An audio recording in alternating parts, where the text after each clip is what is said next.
নমস্কার, রোমা রান্নাঘরে আপনাদের সকলের স্বাগত। আজকে আমি বানাচ্ছি সয়া চিলি। তো রেসিপিটা প্রথমে আমি সয়াবিনটাকে সেদ্ধ করে নিয়েছি সামান্য হলুদ আর নুন দিয়ে। দিলাম সাদা তেল কড়াতে। এবার সয়াবিনে কিছু মশলা মাখিয়ে নেবো। হলুদ আর নুন, সামান্য নুন দেবো। হলুদ নুন প্রথমেও দিয়েছিলাম, তো সামান্য নুন দিলাম আর সামান্য হলুদ দিলাম। এবার দেবো কর্নফ্লাওয়ার আর আপনার বেসন দেবো, দিয়ে এটাকে ভালো করে মেখে নেব। যদি প্রয়োজন পড়ে তাহলে হালকা জলের ছিটে দেবো, নাতে দেবো না।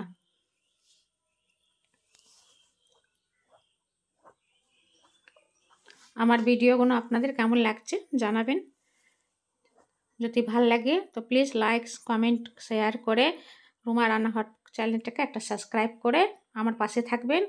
এবার আমি জল ছিটা দিলাম, একটুখানি হালকা জল ছিটিয়ে হালকা হাতেই মেখে নেবো ওটাকে, একদম ড্রাই। তেলটা আমার গরম হয়ে গেছে, এবার একে একে সব দিয়ে দেবো। এটাকে লো টু মিডিয়াম আঁচেতে ভেজে নেব এক এক করে। আপনারাও এমনি করে বানিয়ে খেয়ে দেখতে পারেন। সয়া চিলিটা খুব ভালো লাগে খেতে।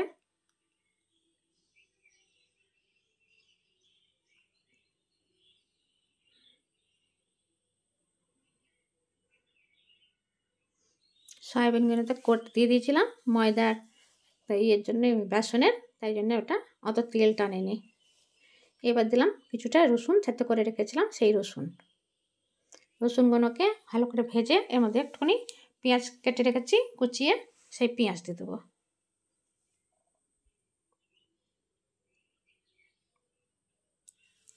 একদমই হালকা রান্না আর খেতে কিন্তু দারুণ। একবার বানিয়ে খেয়ে দেখতে পারেন, খুব ভালো হয়। রুটি দিয়ে, বিশেষ করে রুটি পরোটা দিয়ে এই তরকারিটা খেতে খুব ভালো লাগে। এবার দিচ্ছি একটুখানি সয়া সস আর দেবো টমেটো সস।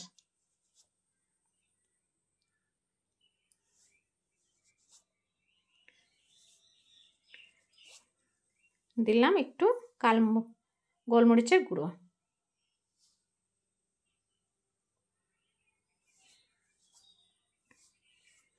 সসেতে নুন থাকে, তাই জন্য নুনটা কম দিলাম। দিয়ে আবার ভালো করে এটাকে মিলিয়ে নেবো সসের সঙ্গে পেঁয়াজটা।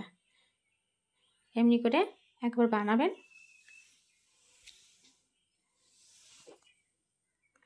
পুরোটা ভাজা হয়ে গেলে পরে একটু জল দিয়ে দেবো।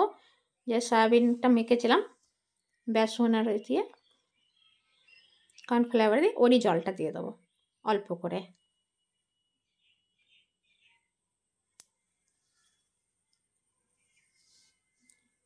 চিলি সয়াটা আমি একদম ড্রাই করে করব, সেই জন্যে সামান্য জল দিয়েছি।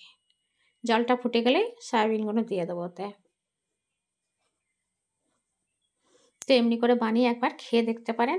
ভালো লাগলে পরে প্লিজ লাইক, কমেন্ট, শেয়ার করে আমার পাশে থাকবেন, একটা সাবস্ক্রাইব করে।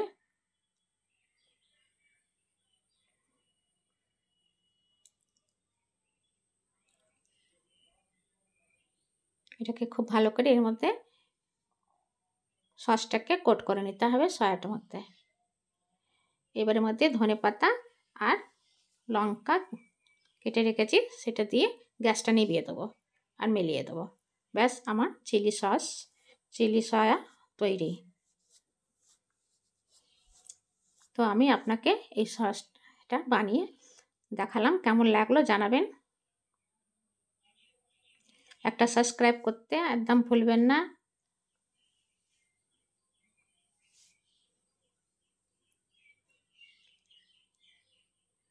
এবার আমি একটা প্লেটিং করে নিচ্ছি।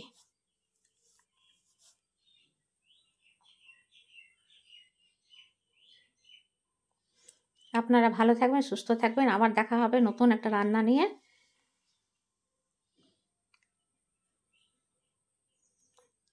জানাবেন কেমন লাগলো। নমস্কার।